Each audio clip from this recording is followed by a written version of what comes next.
Krishna Krishna.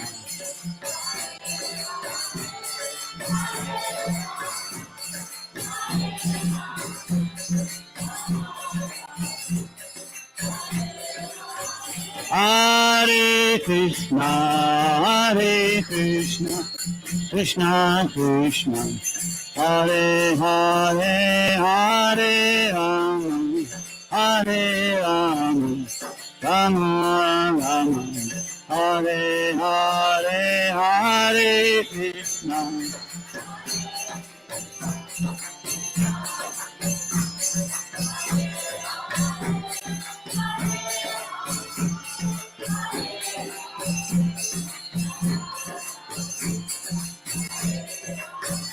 Hare Krishna,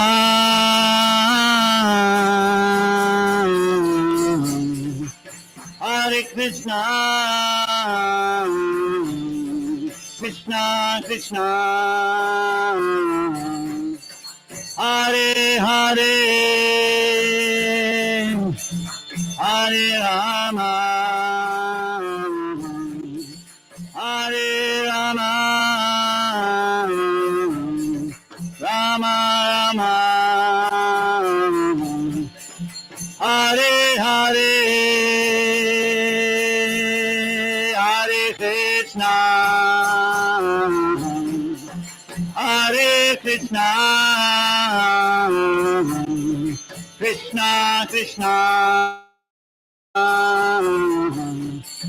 Hare Hare, Hare Rama,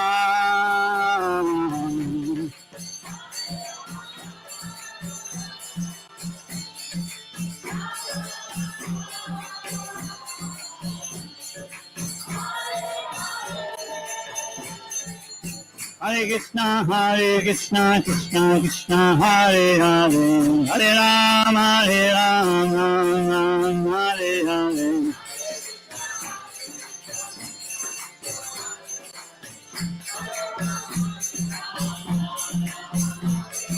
Hare Krishna, Krishna Krishna, Hare Hare, Hare Rama, Rama Rama, Hare Hare.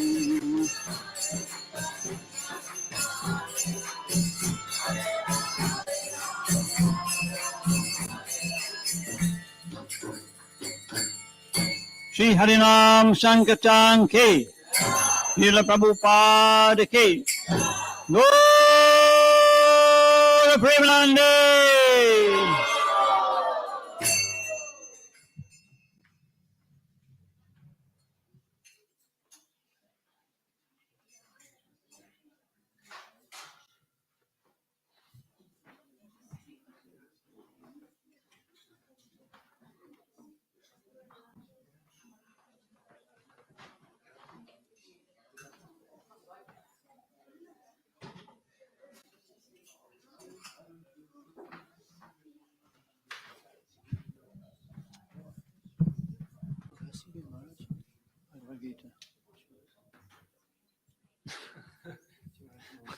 Oh, screen. 6.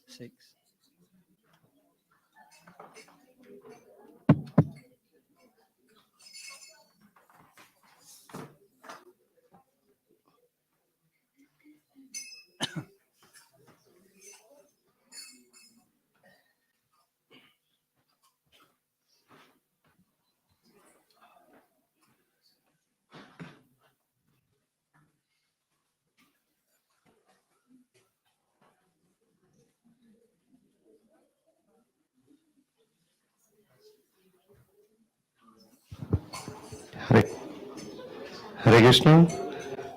So it's a pleasure to have Maharaj with us today. So we'd like to introduce Maharaj in summary. So just a second.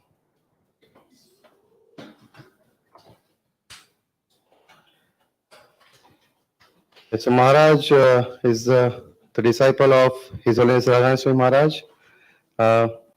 As we know, Maharaj's name is Dayananda Swami Maharaj, and Maharaj is disciple of His Holiness Radharani Swami Maharaj. Maharaj joined ISKCON at the age of 31 years in 1983. Uh, he served in Manchester from 1986 to 2002. Services were door-to-door book distribution and various temple services. From 2010 to 15, he has been based at Bhaktivedanta Manor, and from 2005, traveling and preaching in UK and Russia, including neighboring countries. Maharaj took sannyas initiation from His Holiness Radha Swami Maharaj in 2011 on the auspicious appearance day of Sri Ramanujacharya to become the 100th sannyasi in ISKCON. So it's landmark. And His Holiness Dayananda Swami is currently giving invaluable help in spreading the Krishna conscious movement in Eastern Europe. And when he visits the UK, he travels to give classes and distribute books in Namhatta areas all over the country. And previously, Maharaj was Brahmachari leader at Bhaktivedanta Manor and also served in ISKCON Manchester. He also a dedicated book distributor, experienced in both street and door-to-door book distribution. So we would like to welcome Maharaj by chanting 3 times. Hari Bol, Hari Bol, Hari Bol. Hari Bol. Thank you, Maharaj.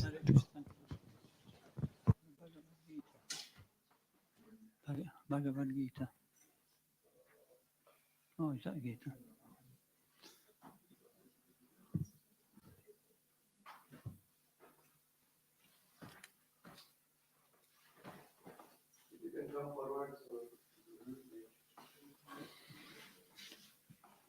Om Namo Bhagavate Vasudevaya.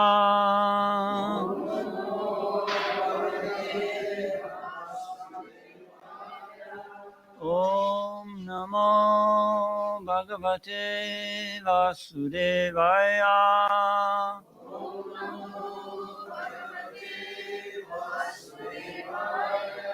Om Namo Bhagavate Vasudevaya.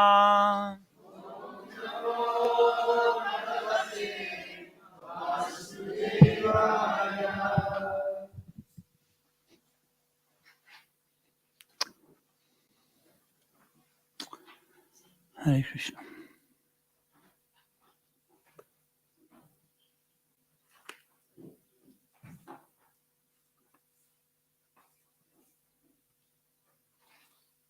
So we're reading from Bhagavad Gita, chapter 6, text 6. This chapter is entitled Dhyana Yoga. So dhyana means meditation.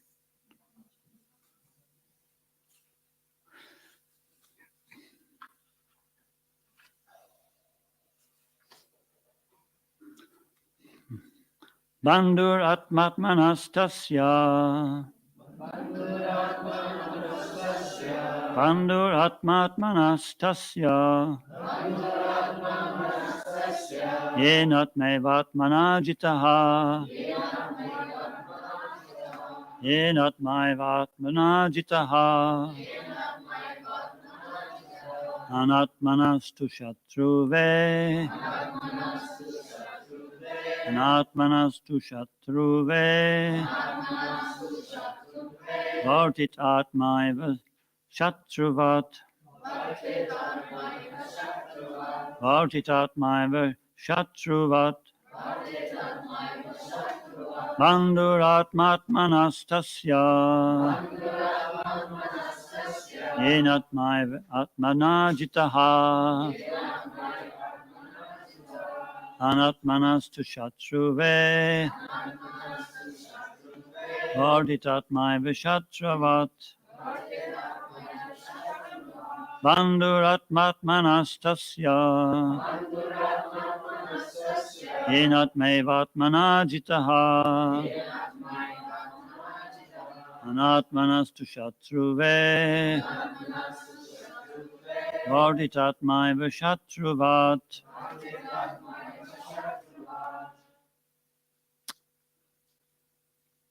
Bandhu, friend. Atma, the mind. Atmanaha, of the living entity. Tasya, of him. Yena, By whom? Atma, the mind. Eva, certainly. Atmana, by the living entity. Jitaha, conquered. Anatmanaha, of one who has failed to control the mind. 2. But Shatrave, because of enmity. Varteta, remains. Atma Eva, the very mind. Shatravat, as an enemy. For him who has conquered the mind is the best of friends. But for one who has failed to do so, his mind will remain the greatest enemy. In response, please. For him who has conquered the mind is the best of friends. But for one who has failed to do so,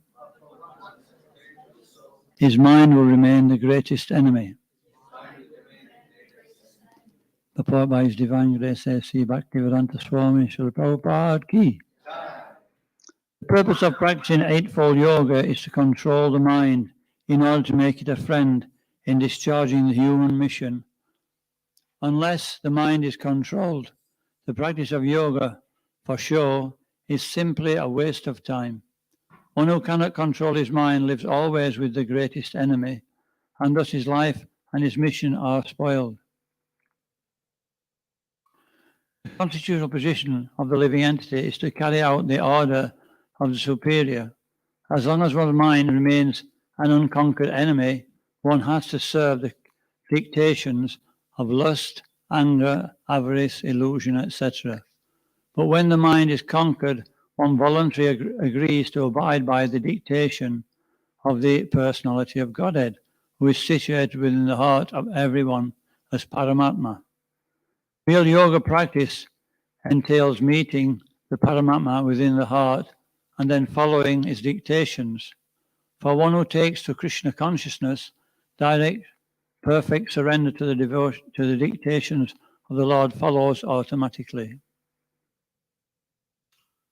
Omigantimirandasya Gyanandina Shalakaya Chakshurunmilitam Jena Tasmai Shri Guruve Namaha.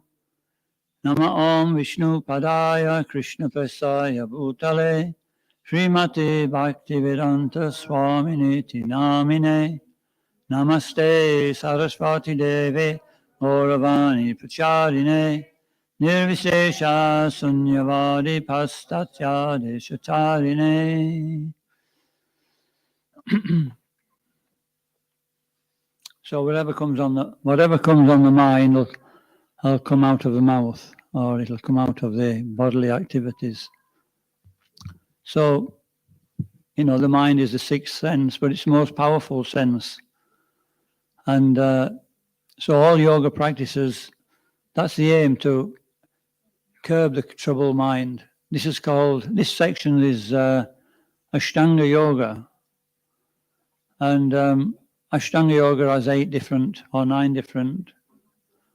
levels. There's Yama, Niyama, following the do's and following and avoiding the don'ts. And then Pratyahara, then Asana. Then Pratyahara means withdrawing the mind from sense gratification. Dharana, focusing the mind in yoga. And Pranayama first. Pranayama after Asana. Pranayama. Because Asana means we sit properly, and now we're following the do's and don'ts. We sit properly, and then we breathe properly, and then all the airs in the body flow nicely. So when the airs in the body flow nicely, that means that, we're peaceful, and the mind becomes quelled. And when the mind becomes quelled, we can focus. So the next one is dharana, to focus the mind. Pratyahara, giving up sense gratification. Dharana, focusing the mind. Then jhana This is where we're at now. So it's a long way to get to jhana, right? We can't even sit for 5 minutes. What to speak of, sit for a long time trying to practice yoga. It's like, I wonder if we start thinking about things. So it's not possible. Don't try it. Immediately, by chanting this Hare Krishna mantra, we come to jhana. And actually, the hairs in the body start to flow nicely if we're chanting nicely. And the health improves. Everything comes from this Maha Mantra. These are the side effects, but the thing is that simultaneously it controls the mind, like we're trying to do here. Because what happens here is that the yogi has to control the mind. Then he thinks, where do I put the mind? So then if he's got a good teacher, he'll say, put it on the heart. Put it on Krishna in the heart, super soul. If not, you could put it anywhere. So when a devotee from the very beginning is chanting the Maha Mantra, is chanting the names of God. So immediately the mind is fixed on the Supreme Personality of Godhead. And as the mind becomes purified, it changes over to concentration on the Supreme Lord automatically. This is what it says in this verse. In Ashtanga Yoga, you have to start focusing on the Super Soul. In the Bhagavatam, it tells you how to see the deity, right? What do you see first? The feet. You concentrate on the feet, and then you work up to the knees, to the shanks, then to the waist, and then to the chest, then to the face, like that. What Prabhupada said, a devotee who would fail to look at the face of Krishna. I used to get worried I used to get worried when I walked in the temple. I thought, I better not look at Krishna's face. When I read this part of the Bhagavatam, I thought it's an offense. So I look at Krishna's feet and work my way up, Well, no, we can look we can look at Krishna full on, no problem. And just soak up that beauty of the deity. And so the mind's automatically controlled. But there's always some disturbing elements. It sounds good, doesn't it? Sounds pretty easy, well, it's a cinch. But, the mind's been doing what it wants for, a lot of births. And so it's not going to actually surrender very easily. And so, what's the next festival? Ram Navami. Ram Navami. So we'll talk a little bit about Ram Navami. Yeah? Because I won't be here on Ram Navami. There's one part of the Ramayana where Ram, Lakshman, and no Sita now. Sita's gone.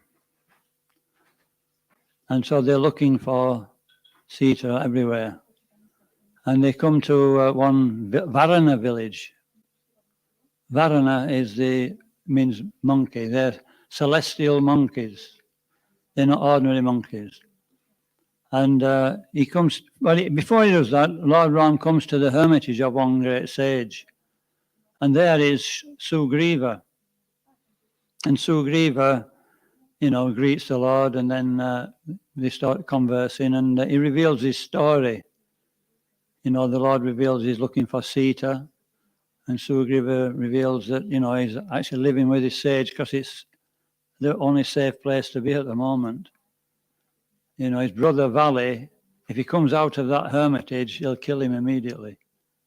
And so Vali, when he was younger, he actually was playing near the hermitage of this sage, and young boys, and they tend to be a little bit wayward. He committed an offence to the sage.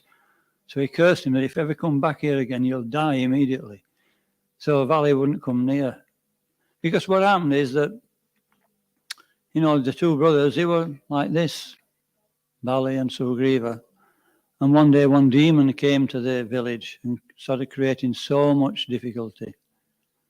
And so the brothers, they chased the demon. They went into a cave. And So Valley, he was the elder brother, he gave the orders. He says, you stay here and I'll go into the cave and I'll kill this demon. He says, don't go away until I come back, okay? He said, no, that's well, fair enough. So then after some time, he heard this thuds and fighting. And this went on for some time. Then he heard this great blood-curdling scream. And then everything went silent. He thought, Valley's killed this demon, so he'll be back shortly, So, after a few hours, okay, but maybe back tomorrow. After next day, no Valley. Second day, no Valley. Third day, no Valley. What would you think? What would you think if that happened? That, if Valley, if he'd have killed that demon, he'd come straight out, wouldn't he? But the demon wouldn't. He knows that there's somebody else waiting for him outside. So he came to the mind. Remember, we're talking about the mind. He came to a conclusion with the mind that, Valley's in there, he's dead, and the demon's biding his time. But, I said I'd wait, so I'll wait a bit longer. A week went by. And then after some time, he thought, after 1 week, it's definitely the case. And so with a sunken heart, he wrote, there's a huge boulder. He went to the village and called for some more of the Varanas, and they told them what had happened. And they all rolled a big boulder, which was at the side of the cave in front, so that the demon couldn't get out. And so then Sugriva, he felt like committing suicide. Without his brother, he was lost. But the Varanas, they said, no, somebody has to take over you're the next prince, you have to take over the kingship of the Varanas. And so reluctantly he agreed. And then sometime later, Valley came back to the entrance of the cave. And he saw that the cave had been blocked. So what would you think if you were Valley?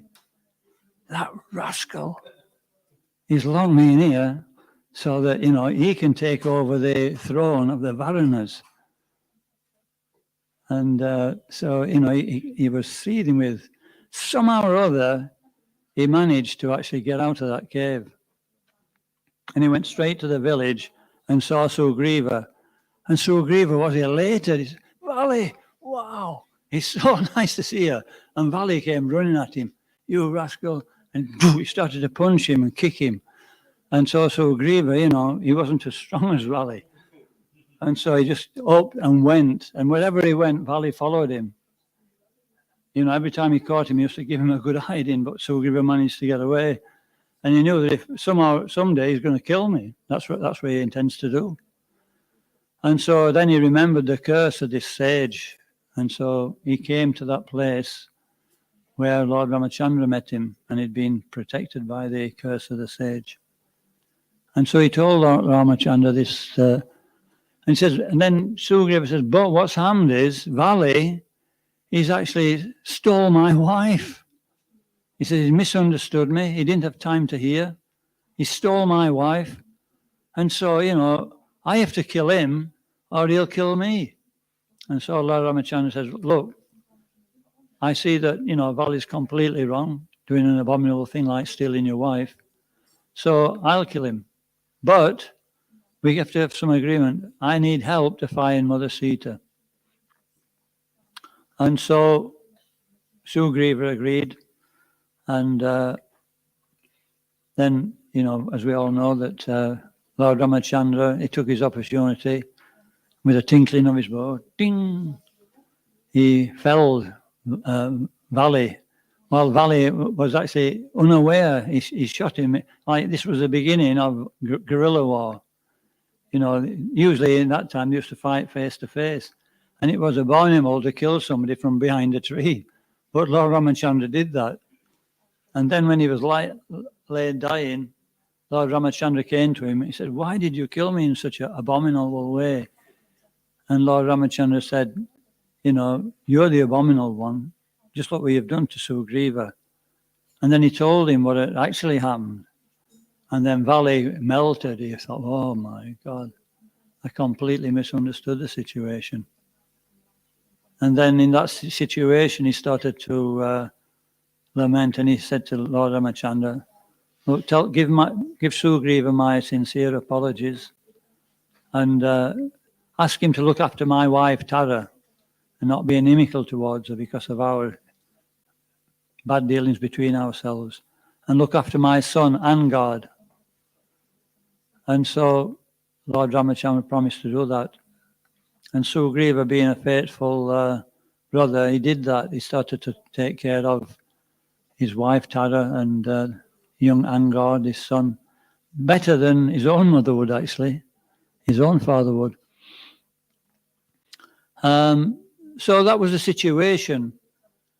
And so when once Vali had been killed, then Sugriva arranged for so many Varanas to go in different directions, searching for, he sent them in parties. One party went to the north, one party went to the west, one party went to the east, and one party went to the south. Which way did Mother Sita go? Who's anybody good at geography? South, yeah. So, Angad was the son of Bali, and he was the leader of the southern party. Next in command was Hanuman, and the next one was Jambavan. They had a pretty powerful party, didn't they? These were the leaders. And so they set off to the south, and they had to be back within 1 month, otherwise there would be a heavy punishment. I don't know what it would be, but anyway, that's what we were told.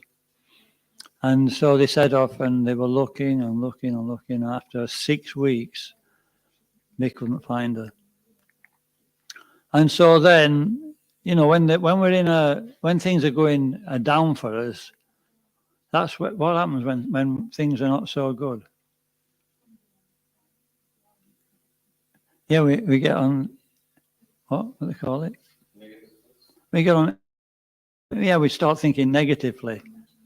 And, when we think about something long enough, does it ever get better? It never gets better, does it? And so they were thinking, and then he started to reflect. He says, when we get back to that camp, Sugriva, he did my father out of his kingdom. And when I go back to the camp, he'll actually execute me. That'll be the punishment. He came to that conclusion. And so he says, better to fast till death and go out in a glorious way than be killed in front of my relatives, be executed in front of my relatives.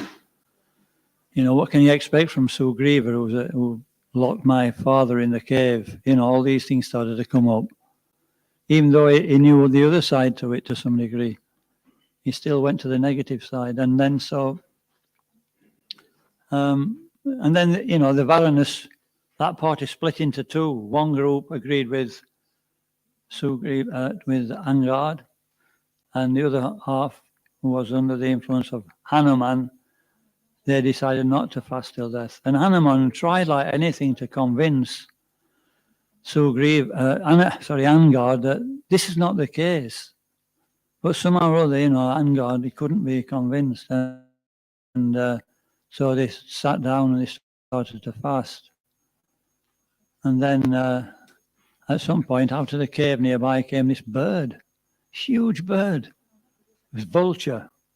Plump, plump, plump. And he went, whoa, there's my lunch.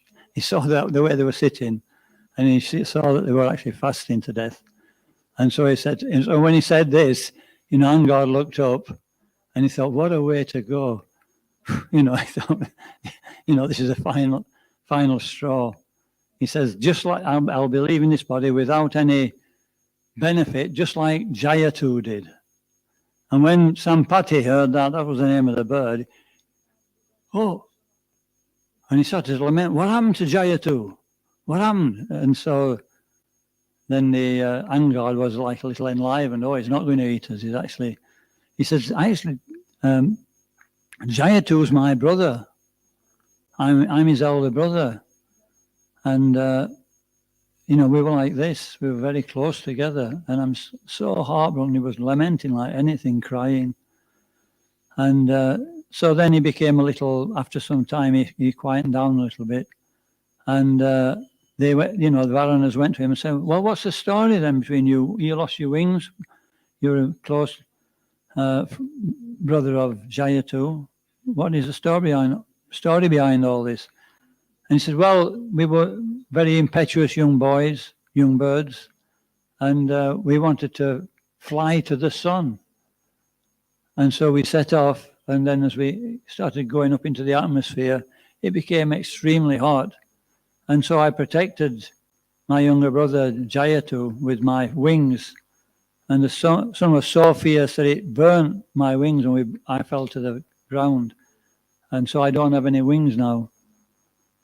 And so I was lamenting. And so one sage said at that point that, well, this is the downside to this occurrence, but as a result of this mishap, losing your wings, in the future you will get the opportunity to serve the Supreme Personality of Godhead and achieve perfection. And so he took heart from that. And he always remembered that. And then Angad realized that actually maybe Sampati knows if Jayatu attacked Sita to try, Ravan to try and get Sita back, maybe Sampati knows where Sita is. So they asked Sampati, and then Sampati became so enlivened. He thought, wow, this is actually what the sage predicted. Now we have a chance to serve the Lord. They're representatives of Lord Ramachandra. And so he said yes, and he stood straight up and he looked over the horizon and said, Sita is there in Lanka. And all the Varanas, they jumped in the air, they started chanting and dancing. And I've missed out a lot of detail actually here, that when they were, so when they were actually lamenting, we made this point that all the negative things come up. And when they set off on this journey, they were all positive, right? They were all going to the south. This is the way Sita probably went. We're going to find Sita. They're all enthusiastic. They were all together, right? They were as one. Is that the word? They were as one. But then as things actually became a little difficult, that's when the problem started. And they started to think this, think that, see differences. And gradually it led to a big split in the party.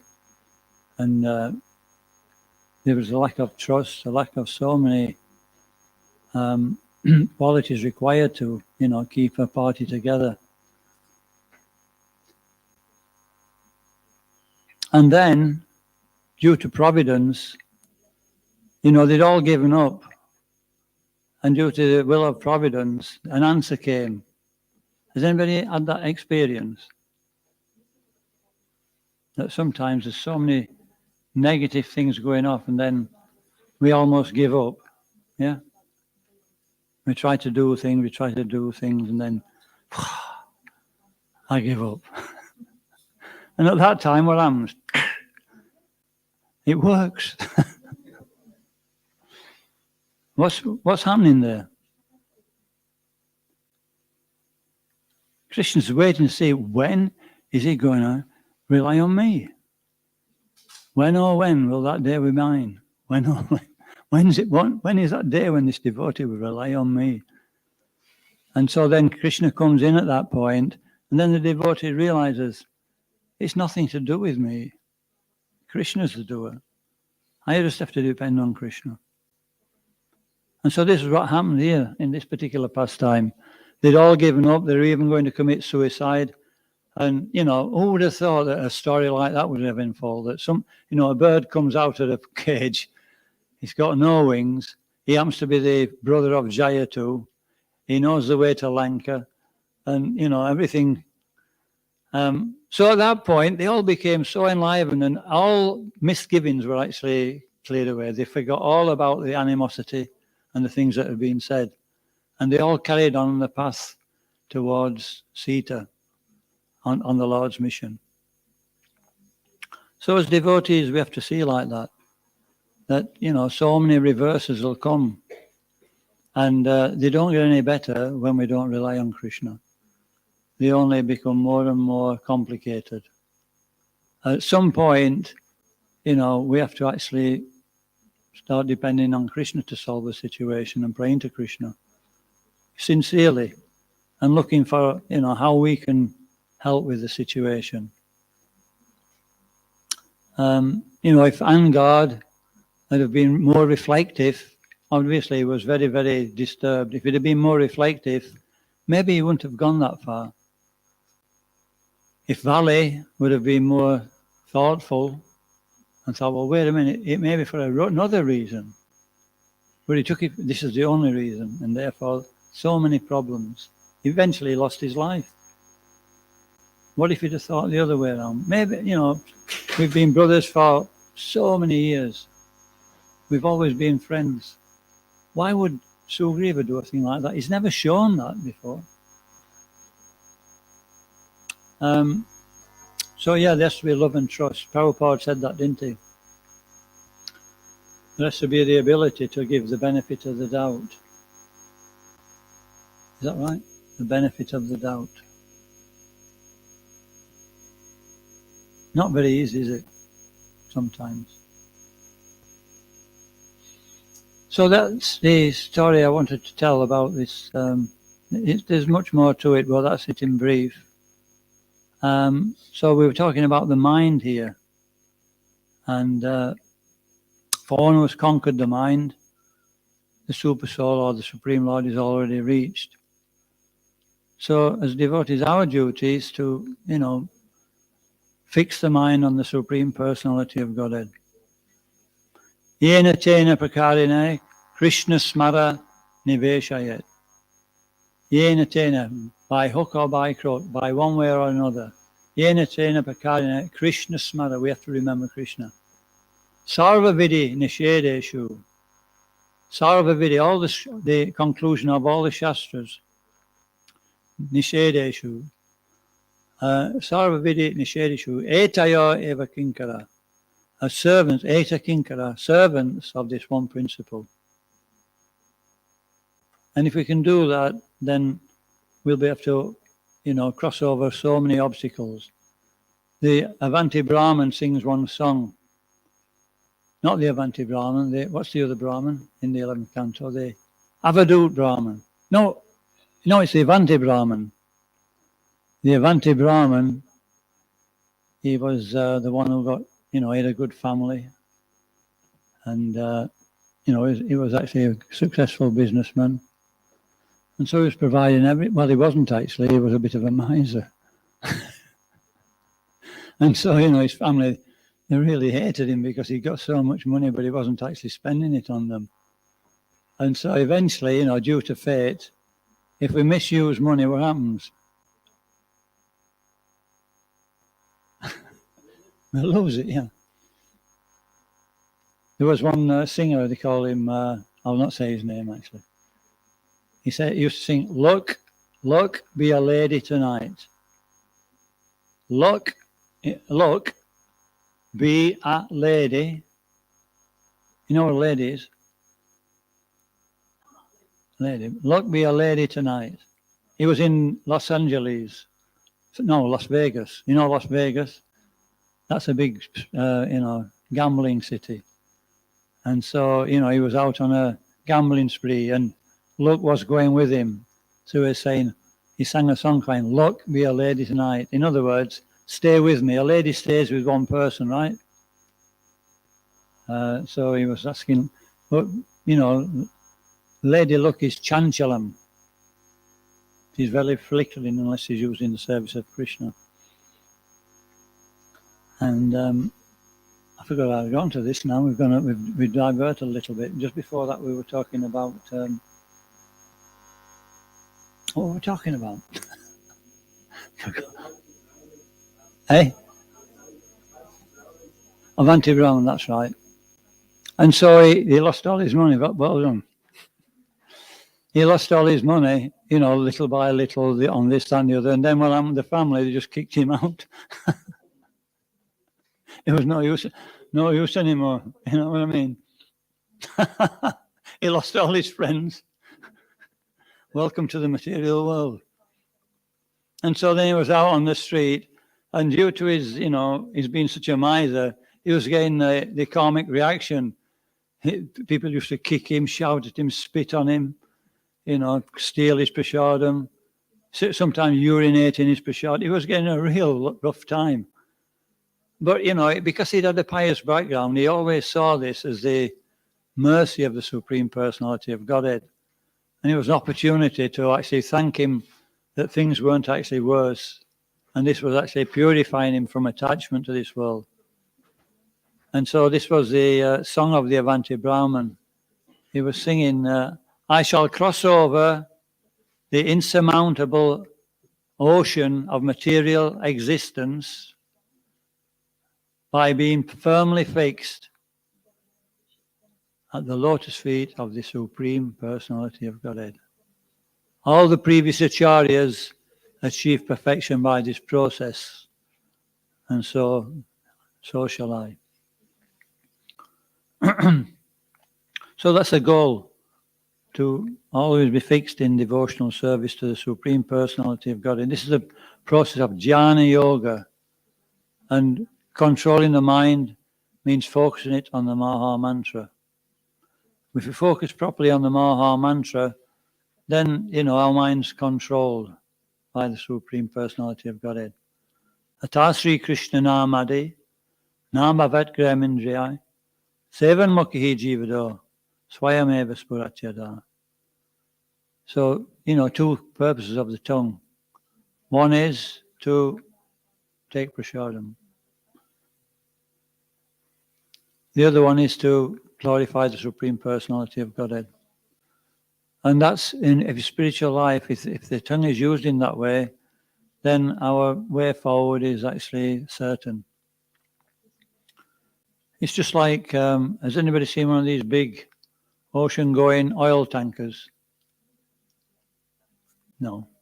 You have? I've seen them on the television. They look pretty big, don't they? They're probably about half a mile long, are they? Something like that. And probably about, a couple hundred yards across. So they're pretty big, aren't they? And, it takes them about 5 miles to stop. They've got to reverse the propellers. There's nothing else to stop them. And so what's the alternative to reversing the propellers?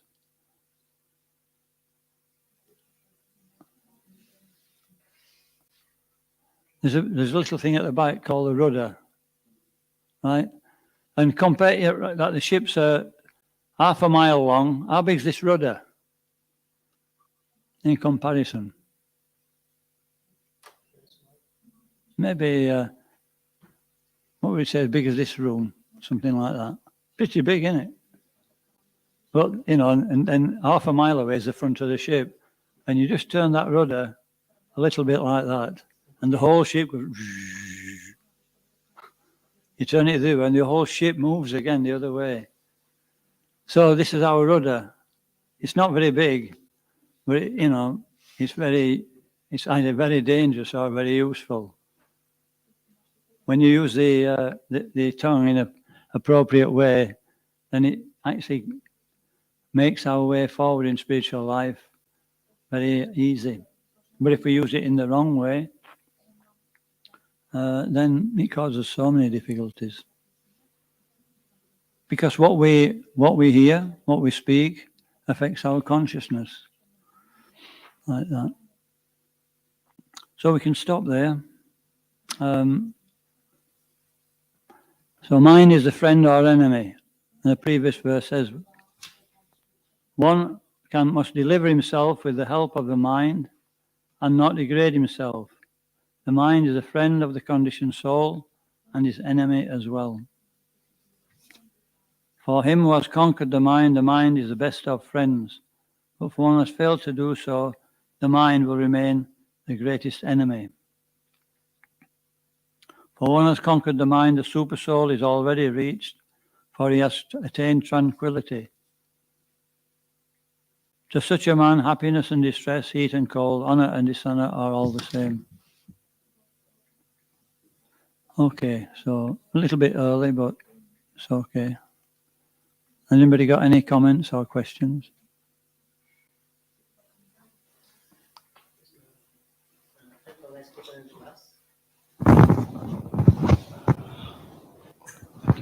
Hare Krishna. Thank you, Maharaj, for the nice Kirtan class.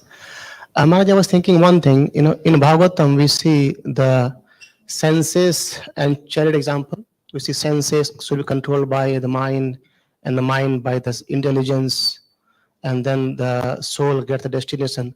But why do we control the mind rather than intelligence? Because intelligence is higher than the mind. So how to understand this? If I control the intelligence can control the mind. So that's better, or it's a bit confusing for me to control the mind or controlling the intelligence. Which is better? Well, this verse is in the third chapter of the Bhagavad Gita. It actually explains this point. He said, Indriyani paranyahur, indriyabhya paramanasa, mansastu yobhariya paratastusa. He says, it gives the hierarchy of the body, how there's the sense objects, which we try to enjoy, and they're made of dull matter. So superior to those sense objects that we try to enjoy are the senses themselves. They're manipulating. He said, but above the senses is the mind. And above the mind is the intelligence. He says, so the whole process of devotional service entails, using our intelligence to engage the senses in the proper way in Krishna consciousness. And that solves the whole problem, it says. But then, straight after that, in the next sentence, Prabhupada says, but there's every chance of a fall down due to an agitated mind. So we can intelligently understand what we should do, but we can't necessarily do it. It's sometimes beyond our ability to actually put it into practice, even though we know, because we're conditioned. And so it says, therefore, we need to actually contact Krishna for spiritual strength. So as well as having the intelligence, we have to have the spiritual strength. So how do we contact Krishna? In so many ways, prasadam, association of devotees, like that. But more than anything, it's the chanting of the holy name.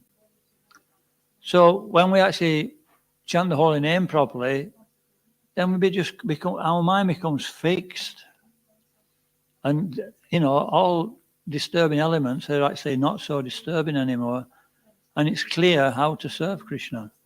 And the enthusiasm to serve Krishna is there as well. This is the process. So we need both. We need to hear Srimad Bhagavatam, Bhagavad Gita, and we need to hear the holy name nicely. And then we become fixed. Whatever problems we have in life, without, they can be cured by this. Obviously, it doesn't mend a broken leg. Chanting the Hare Krishna doesn't mend a broken leg, or something like that. But similarly, sometimes if we're not able to, if there's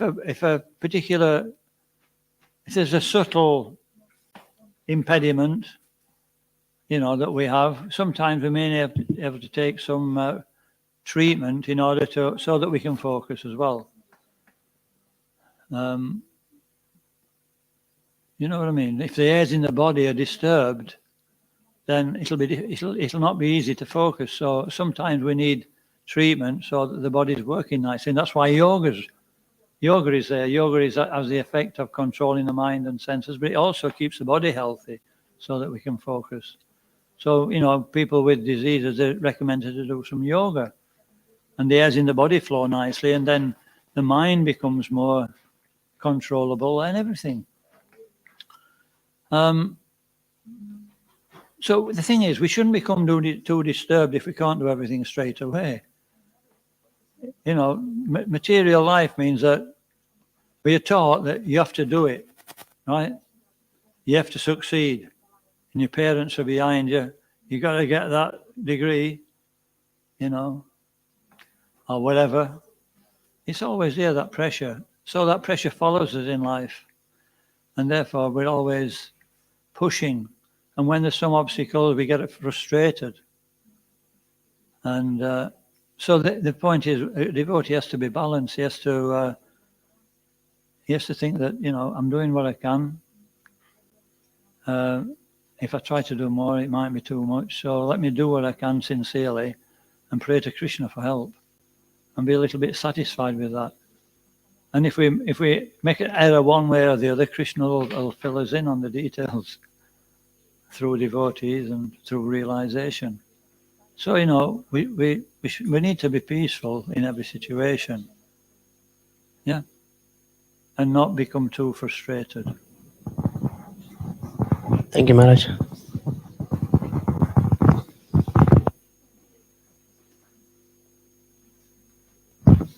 Hare Krishna Maharaj.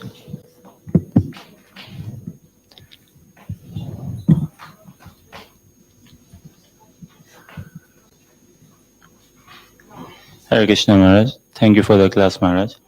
Maharaj, a question like Bali, he seemed like he got carried away and he didn't look into the fact after coming out of the cave, and he didn't check into actually what Sugriva did and why did he did and look into it. So for, say, my personal practice in Krishna consciousness, there comes many situations. How can I avoid going into conflicts and arguments, and how can I see more things in reality as they are? How can we see things actually as they are? We may be seeing things as they are. You know, it's not that we're always seeing things wrongly. But, you know, patience, tolerance, this is why the first instruction of the Bhagavad Gita is to tolerate. Because in the material world, we've got no alternative. Even the seasons we have to tolerate. So it's a place where we have to tolerate the comings and goings of happiness and distress, and heat and cold, honor, dishonor, and still remain, you know, in equilibrium. So we can tolerate in ignorance, by gritting our teeth, you know, but sooner or later it's going to come out, you know. We can't do that for long. But it may be a coping strategy for the time being until we learn to, you know, see in a different way through the eyes of knowledge. I think Bhakti Charu Maharaj wrote a book, Renunciation in Wisdom, or something like that. We renounce attachment with wisdom. Understand. So this is the next stage. This is coming from understanding Shastra. And then we're able, when we tolerate, we're guaranteed if we tolerate, we'll get some realization. And we can go forward from there, because then we'll see what's actually happening. If we don't tolerate, we'll get caught up in the moment and we'll fail to see the actual underlying cause, or the external or the distant cause, which is really what we need to see. What's the fundamental cause of all this? This is what happened in this story, actually, is that, you know, they were caught up in the moment and they weren't looking at the whole picture. Valley, if they came out of the cave and thought, well, wait a minute, let's just tolerate enough to find out, see what Sugriva has to say about it, then he might have changed his mind. And then when all the foreigners backed him up saying, yeah, he was crying like anything when he thought you'd lost. But he didn't. So, you know, we have to give ourselves time to analyze the situation properly. And so that requires, you know, the quality of tolerance. And that quality of tolerance will come, once again, from chanting the holy name.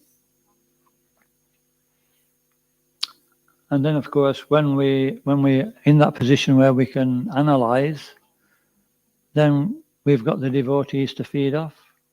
We've got the Shastras to look at. We've got our own realization to put into practice. And then because we're making that effort, Krishna will help us. We may even make, even after all that, do you think we might make the wrong decision? Is it possible? It's definitely possible because we're inexperienced. So it doesn't work, right? No, it does work. We've tried. We'll learn from that mistake. Krishna's satisfied we've made an effort. So Krishna sees the good. It's a good job, isn't it?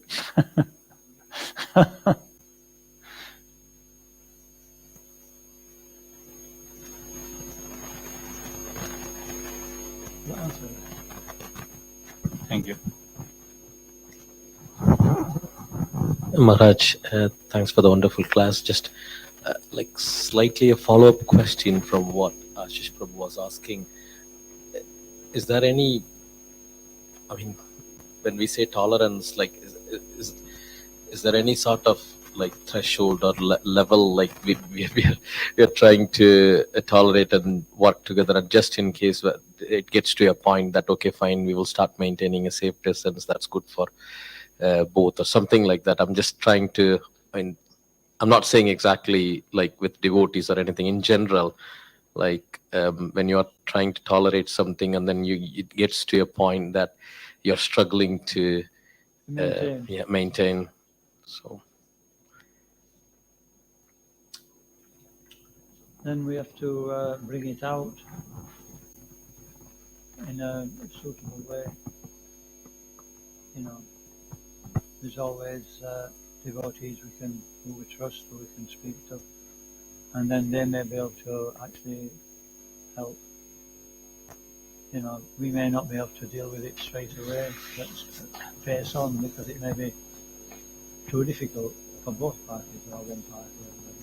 But if we go through devotees who we trust, and then they can actually deal with it in a suitable way.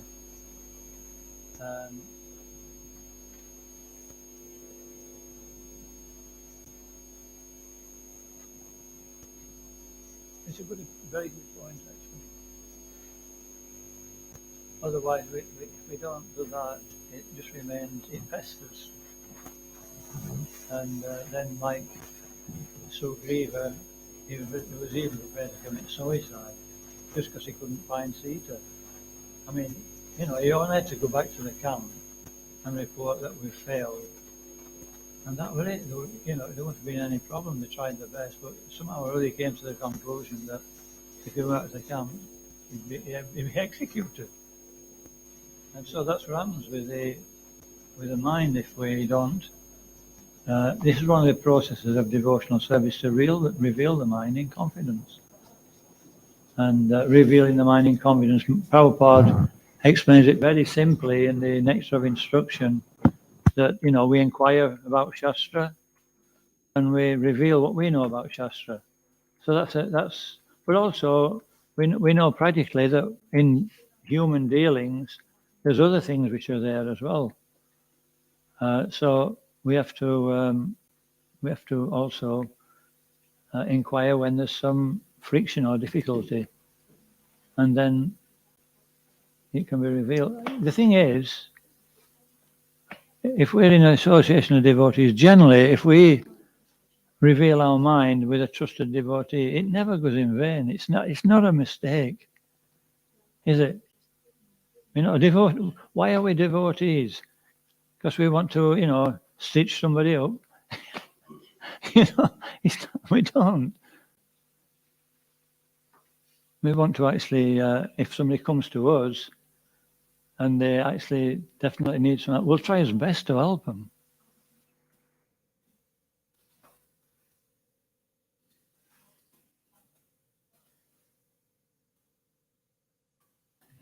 Maharaj.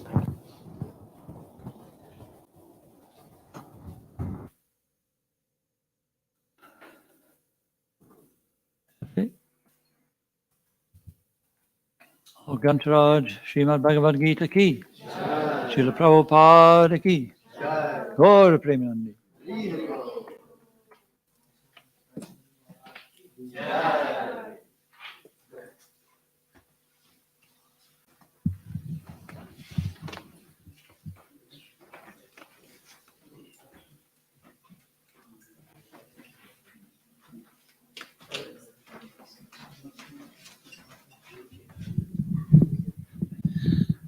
So thank you very much for your class, and there's going to be some kirtan now. I would also like to let the devotees know that next Sunday is a special guest, disciple of Srila Prabhupada called Havidas. As well as being a disciple of Prabhupada, he's also an award-winning musician. We'll leave some of these out here. Now, although it's a free event, he is raising funds for Atma Foundation, which is a program where he's setting up something in, where is it again? Alachua, where he's planning to cultivate people of the highest kind of caliber. He's got a lot of friends in the musician world who are like world-class names. And he's planning to preach to a lot of these people, and obviously they can do a lot of good for the movement. So he's on a fundraising tour. Not sure how we do in Scotland, being that we're skint and tight. But anyway, I'm sure we'll all enjoy the kirtan, but you have to book it. Even if you're coming every week here, you do have to book your place. Don't just turn up, and if you haven't booked it and see there's no room, please be advised that if you want to be there, to book it. He'll be doing some kirtans and telling stories of some of the people he's met and some of his journeys. Those devotees who are a bit older, they might also remember him as Elon Chester. He did the Night Dream, Daydream album, and a few other albums which devotees distributed widely in the UK back in the day, whenever the day was, like 70s, early 80s. So that's next week. And I think that was all regarding. Oh yeah, of course, he's doing it for those who are from Edinburgh. Then Havi Prabhu will also be doing the same thing in Salisbury Centre next Saturday. So Saturday in Salisbury Centre and Sunday here at Croonabhavan. Is that? This, yeah, Kavi.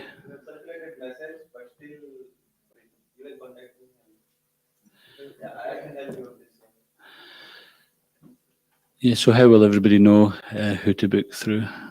So we have circulated WhatsApp message. So the usual invitation to the Sunday program will have that booking message, yeah.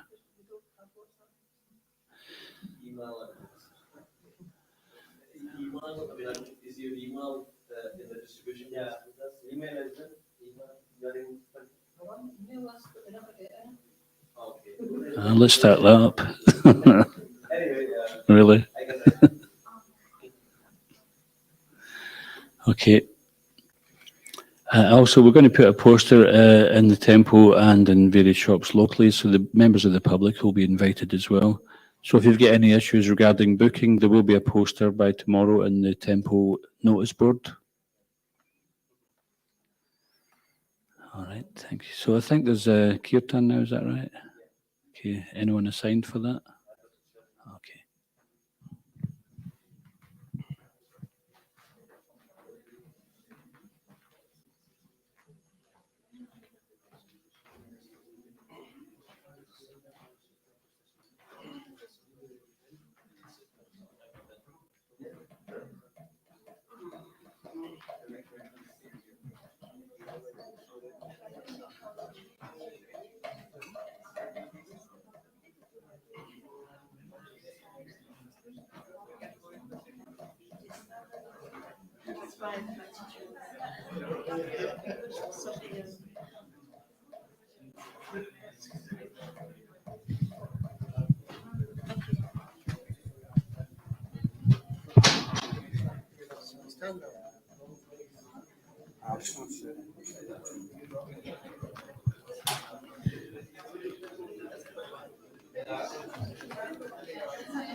Om Jnana-timirandasya Gyananjana Shalakaya Chakshuranmilitam Yena Tasmai Shri Gurave Namaha.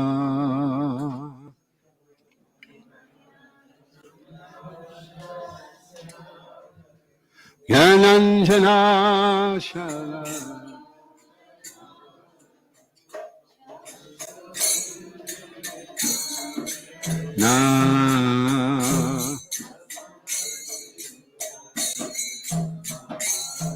Namah Vishnu Padaya Krishna Prasaya Bhutale Srimati Bhaktivedanta Swami Niti Namine.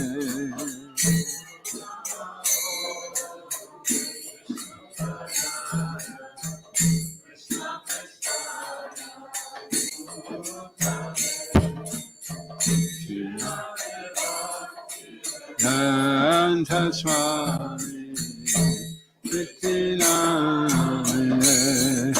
Namaste Saraswati Devi Gauravani Pracharine Nirvishesha Sunyavani Paschachadeshatarine.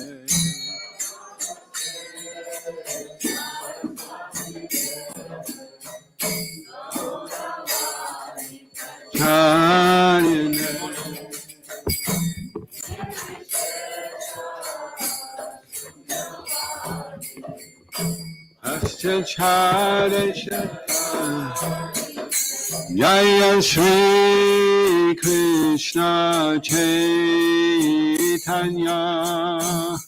Prabhu Nityananda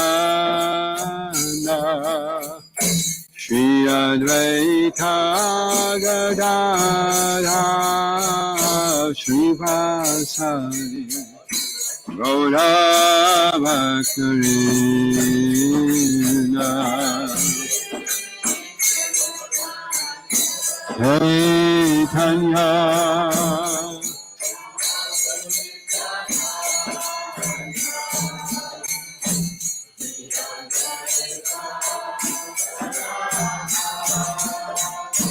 Shri Vasari